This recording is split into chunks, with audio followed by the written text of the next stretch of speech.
열린 우리당 서울 성북 출신 신계륜입니다. 박관영 의장님을 비롯한 의원 여러분, 그리고 고건 국무총리를 비롯한 국무위원 여러분, 저는 참으로 참담하고 비통한 심정으로 이 자리에 섰습니다. 방금 전에 존경하는 조재환 의원이 저의 질의 순서 앞서서 저의 질의 내용을 보고 먼저 그 질의 내용에 대한 해명하는, 변명하는, 항변하는 그런 신상 발언을 허용했습니다. 길게 말하지 않겠습니다. 이것은 잘못된 것입니다. 그리고 비겁한 것입니다. 동료 선배 의원 여러분, 고개를 들어서 우리 의사당 주변을 한번 살펴보십시오. 우리 국민들은 국회를 경멸의 대상으로 보고 국회의원을 수입해야 한다는 자조적인 주장까지 하고 있는 이 부끄러운 시대에 이 의사당 안에 국민에 대한 겸허한 반성과 자수의 기운은 어느 곳에서 찾아볼 수가 없고 오로지 정략과 독선 그리고 상대방 죽이기만 여념이 없는 광란의 기운만이 가득합니다. 선배 동료 의원 여러분, 다시 고개를 돌려 우리 주변을 한번 살펴봅시다. 줄줄이 구속되는 의원들, 그 속에서도 언필칭 입법부 존엄과 권위를 지키기 위해 구속된 의원을 구출하는 의원들, 자포자기하는 의원들, 양심적인 불출마 선언을 하는 의원들, 자불안석하는 의원들, 그리고 면책특권과 불체포 특권 속에 꽁꽁 숨어있는 의원들, 그 속에서 질식해가는 국가, 민족, 경제, 양심, 정의, 이것이 현재 우리가 앉아있는 16대 국회의 불쌍하고 초라한 자화상입니다. 저는 며칠 동안 한나라당과 민주당 공조 이른바 불법 대선자금 의혹 등 진상조사 청문회를 지켜봤습니다. 국민들은 냉소와 조조 속에 열린 청문회에서 우리는 무려 연인원 115명의 증인을 출석 요구하는 기막힌 장면을 보았습니다. 막가파식 공세, 주장을 펼쳐 국민 앞에 군림하는 의원들을 보았습니다. 저에게는 의원들이 증인들을 대상으로 하는 청문회가 아니라 증인들이 의원들을 대상으로 하는 청문회가 아니었을까 생각될 정도였습니다. 청문회에 참석하신 의원 여러분, 청문회에서 의원님들은 국민들의 더 깊어진 냉소와 조소 위에 어떤 것이 무엇이 있습니까? 이번 청문회가 도덕이 수사관을 조사하는 격이라는 어느 언론의 만평은 차치하고라도 무책임한 폭로와 비방의 극치를 이루는 이번 청문회장은 다름 아닌 다음 총선을 겨냥한 예비선거전이었습니다. 정리하는 의미에서 그간 있어왔던 뭐뭇하더라, 대답하지마 폭로, 아니면 말고식의 전형적인 무책임한 폭로전의 최근 사례를 한번 들어보겠습니다.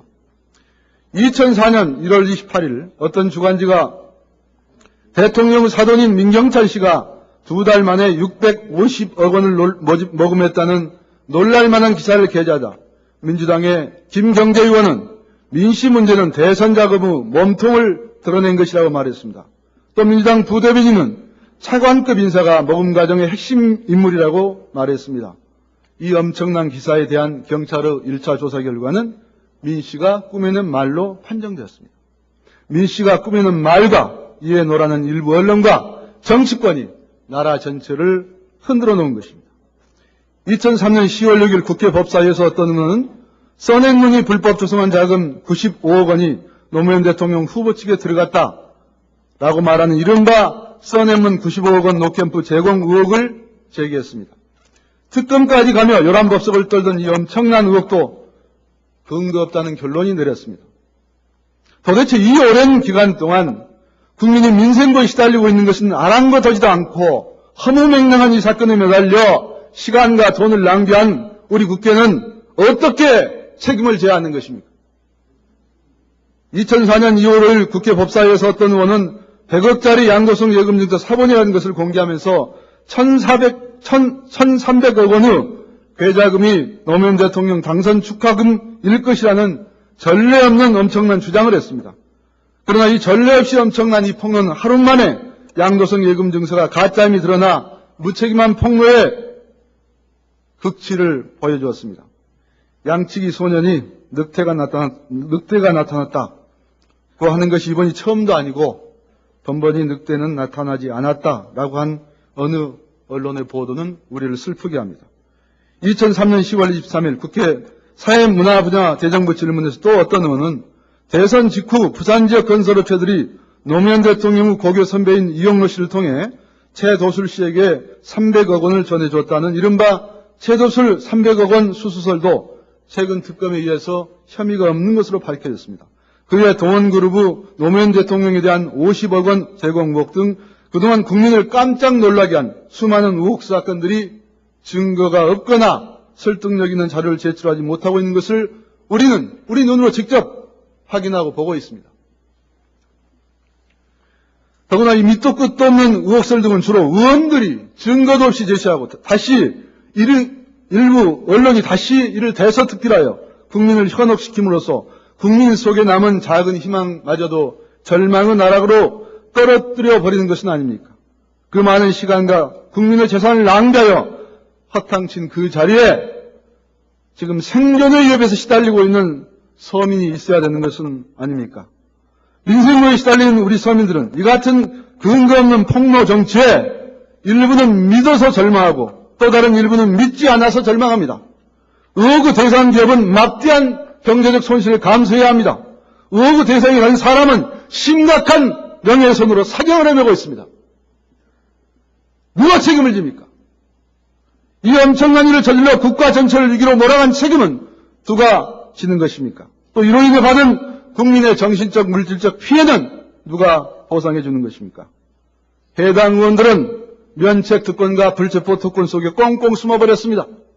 일부 언론은 그토록 오랫동안 대서특필하며 의혹을 부풀려다가 사실이 아닌 것으로 밝혀지더라도 이것을 아는 사람들은 별로 많지 않습니다. 저는 터무니없는 모함을 받고 있습니다. 그것도 제가 애정을 갖고 있던 민주당 의원께서 스스로 아무런 물증이 없다는 것을 시인하면서도 면책특권 속에 숨어서 허무맹랑한 유언비어를 유포했습니다. 저는 아직도 민주당에 애정을 가지고 있는 사람으로서 그것이 민주당의 의도라고 믿지 않습니다. 또한 저는 조재환 의원의 개인적 공명심과 유명세로 어려운 선거를 치르려는 치졸한 선거 전략에서 나온 것이라고도 보지 않습니다. 저는 비겁하게도 면책특권 속에 숨어있는 조재환 의원 개인을 비난할 생각은 없습니다.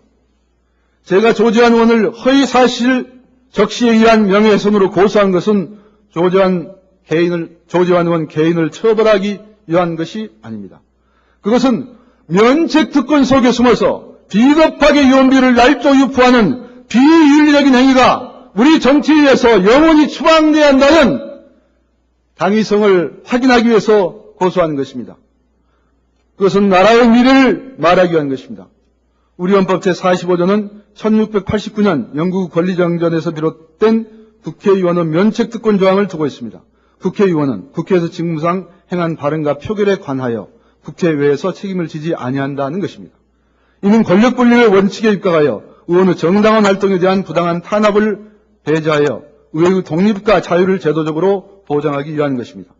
그러나 앞서 지적한 여러 의원님들의 허무맹랑한 허위사실을 유포하는 것이 어떻게 정당한 활동이라고 말할 수 있겠습니까? 스스로 아무 물증도 없음을 자인하면서도 계속 허위사실을 유포하는 것이 어떻게 정당한 활동이라고 말할 수 있습니까? 독일 기본법 제46조 제1항은 면책특권을 규정하면서도 이는 비방적 모욕에는 해당되지 아니한다고 단서조항을 두고 있습니다. 우리 헌법에 그러한 단서조항은 없지만 우리 헌법 밖의 다수 의견이 해석상 가능하다고 인정하고 있는 것으로 알고 있습니다. 따라서 아무런 근거 없이 본 의원을 지목하여 허위사실을 유포함으로써 본 의원의 명예를 심각하게 훼손한 조재환 의원의 행위는 명예훼손죄로 처벌해야 한다고 생각합니다. 법무부 장관께 이 점을 심각하게 환기시켜드립니다. 만일 검찰에서 이를 불기소 처리한다면 저는 나라의 장래를 위해 헌법재판소에 제소하여 새로운 판례를 만들어서 우리 정치에서 이러한 악을 제거하기 위해 끝까지 노력할 것입니다. 법무부 장관 앞으로 나오시기 바랍니다.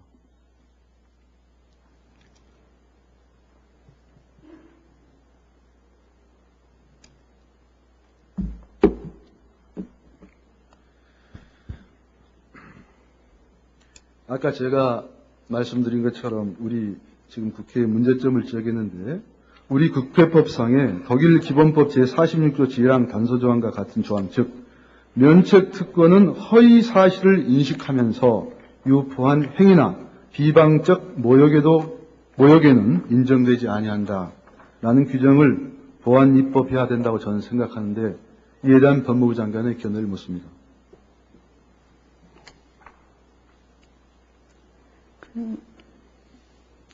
법무부 장관 견해이기 전에 대한변협에서 국회법 개정에 관한 입법 청원을 최근에 한 것으로 알고 있습니다. 면책특권의 국회의원의 면책특권은 보장되어야 하나 내재적 한계나 요건에 관해서는 좀 신중한 검토가 필요한 시점이라고 저도 보고 있습니다. 또 최근에 국회가 불체포 특권을 남용해서 범죄 행위를 저지른 의원들을 스스로 보호하기 위해서 방탄국회를 열고 국민적 비난을 자초한 일이 있으며 또 최근에는 구속 수감된 서청원 의원에 대해서 석방 요구안을 의결하고 드디어 석방시켰습니다. 이에 대한 법무부 장관의 의견을 묻습니다. 불체포 특권 남용 문제와 관련해서도 대한변협에서 최근에 국회법 개정 입법 청원을 한 바 있습니다. 법무부 장관으로서 특별하게 별대 의견은 갖고 있지 않지만은 형식상 법적인 절차를 갖춘 이상 수사기관도 법적인 절차로 계속 처리해 나가겠습니다. 제가 묻는 것은 서청원 의원이 석방된 사건에 대해서 법무부 장관의 의견을 물었습니다. 별도의 특별한 의견은 갖고 있지 않습니다. 그렇습니까? 아마 제가 생각할 때는 불체포 특권 역시 헌법 제47조 제2항의 정신에 따라 행사돼야 될 것으로 보여집니다. 그것은 국회의원은 국가 이익을 우선하여 양심에 따라 직무를 행한다고 규정하고 있습니다. 따라서 저는 국회법상 불체포 특권은 남용되어서는 아니되며 국가 이익을 우선하여 양심에 따라 행동해야 한다는 조항을 입법 보완해야 한다고 생각합니다. 잘 알겠습니다. 법무부장 들어가 주십시오. 끝으로 한 말씀만 첨가하겠습니다. 조재환 의원은 저에게 30억 원대의 대선 자금을 수수해서 대통령에 전달했고 더 나아가서는 대통령이 선거가 끝난 다음에 2번이나 고맙다는 전화를 했다는 너무나도 기막힌 허위 사실을 말했습니다. 정말 양심적인 일부 민주당 의원들마저도 이를 엄호하고 있는 것으로 보입니다. 전 이렇게 말합니다. 지금도 자신이 있으면 국회 밖으로 나와서 면책특권을 벗어버리고 당당하게 국민 앞에 기자회견을 하십시오. 왜 못하십니까? 아까 조재환 의원의 발언도 저의 발언 시간을 뺏어서 먼저 선수를 칠 것이 아니라 기자들 앞에 당당히 나서 국회 밖에서 30억 원을 수수했고 대통령이 2번 전화했다고 말해야 합니다. 왜 비겁하게 숨어 있습니까? 그럼 남은 시간까지 뺏어서 먼저 발언을 합니까? 저의 명예는 이미 많이 훼손됐습니다. 저와 저를 사랑하는 많은 사람들이 너무 아파합니다.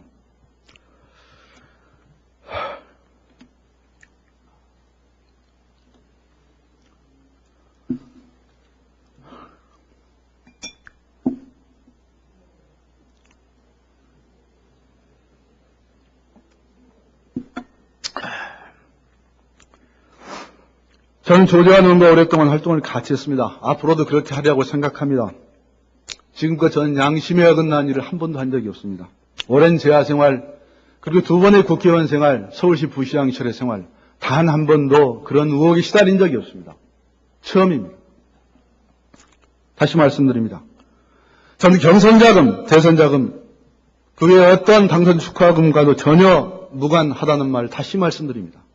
믿지 않는 사람에게도 거듭 말합니다. 전혀 상관이 없습니다. 왜냐하면 그것이 진실이기 때문입니다. 조재환 의원과 양심 있는 민주당 지도부는 자료를 냉철하게 다시 생각해 보시고 검토해 보셔서 다시 판단해 보시기를 진심으로 부탁드립니다. 감사합니다.